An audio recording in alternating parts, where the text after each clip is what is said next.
Hey there, guys. We've been working with the marquee tools, the rectangular marquee tool, elliptical marquee tool, to make rectangles, squares, circles, and all these shapes.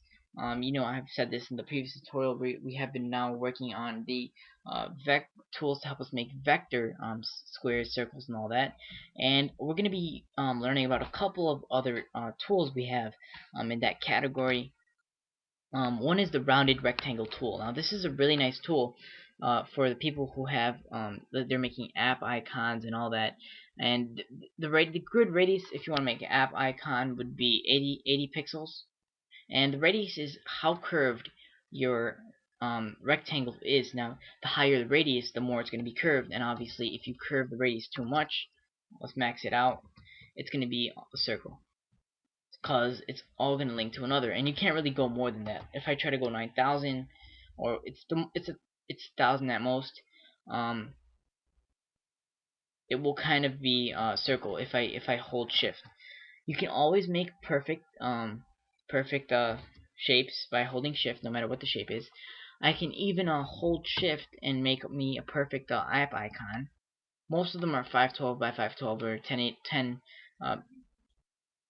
1024 by 1024, but I'm making one right now. It looks just pretty basic. Let's make it a, a gray fill or a black stroke, 11, and then let's make a gray fill. So that's what we did. That's what you can do. And a quick tip: if you just click on the screen, the area where you're working on, you can actually create a specific one, like 512 by 512, and the radius is 80, and do it from the center, and then that will show up. So that's that, and it's pretty simple, and that's that. But we are going to work with another tool we have in stock today, and that would be the polygon tool. Now the polygon tool can help us make any shape, any side. I can make a 5-side shape, which would end up being a pentagon. Alright, I don't want to do that though. Remove that and then add a you can make a hexagon as well. Just showing you some examples. Alright, you can even do an octagon. Alright, we're going to be using an octagon today to end up making our image. Let's make an octagon. Drag it from the center, because that's where the center of the image is, the center of the shape is going to be. There we go. We have a red octagon. Make sure it's red by clicking on fill, clicking on the red color. For the stroke, leave that empty with the slash line. That means there's no border. And what we're going to be learning about next is the line tool and the custom shape tool. I want to get to the custom shape tool first, because we're not going to really use it. You don't even have to do anything.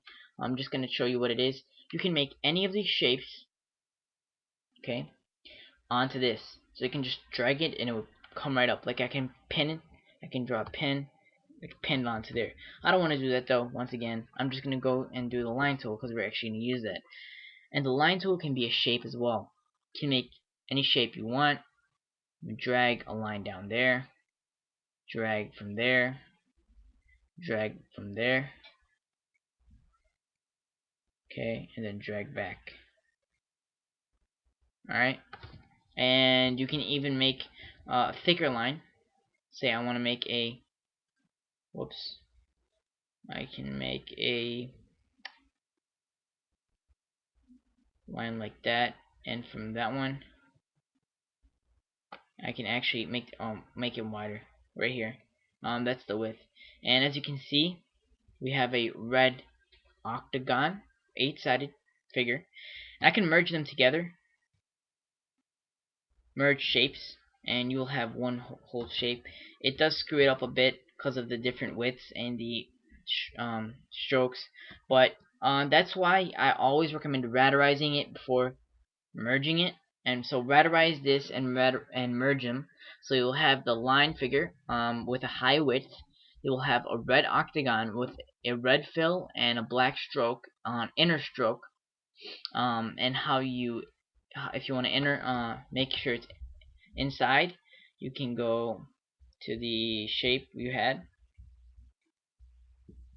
and then you can make sure the stroke or the right here, a line is on the inside, which is the first one. The gray, if it's in the middle, it's going inward and outward, and if it's finally on the gray is on the outside of the shape, which is the last one, it's going outward. So go back and I have it raterized and merged in the layer. What I'm going to be doing is I'm going to add some text just for the heck of it, and it's going to be just going to say stop. That's the first realistic image we have made in Photoshop in this series, and it looks great. You can even let's go to the brushes. I just want to get through this right now, and stop has to be just add some grass. There we go. So that's our first realistic image we have made in Photoshop. We've learned how to use shapes, raterize them, all this good stuff. Next tutorial, I'm going to show you a really nice technique how to write around the shape. Hopefully that will be in the next tutorial. I think it will be. Thank you for watching. I hope you enjoyed what you have watched and the rest of the series. Thank you.